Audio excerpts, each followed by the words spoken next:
Now, one of the interesting things about customer development that makes startups very different from large companies is that customer development is done by the founders.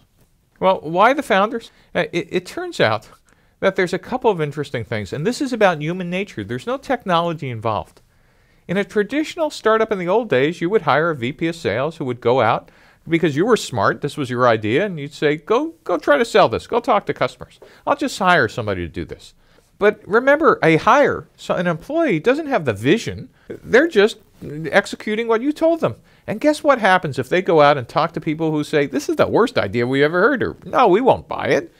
What happens is they'll come back and tell you, and the first time they do this, you'll say, well, you're just not describing it right. And you send them back out for another couple of days or weeks or months, and they'll come back again. And if you're like any passionate founder, you'll go, I hired the wrong executive, you're fired.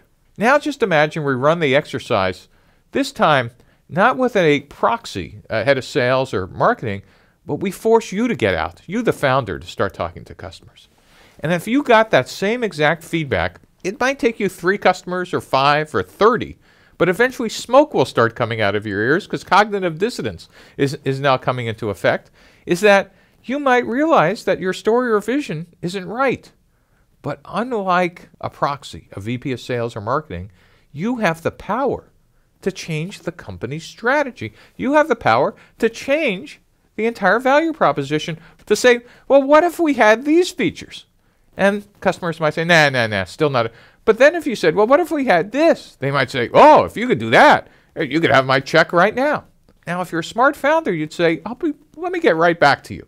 Because what you'll do is you'll go test that new feature with 5 or 10 other customers. And all of a sudden, you realize that you had the wrong feature set. And just by adding this small little change, you could now actually get a whole series of paying customers.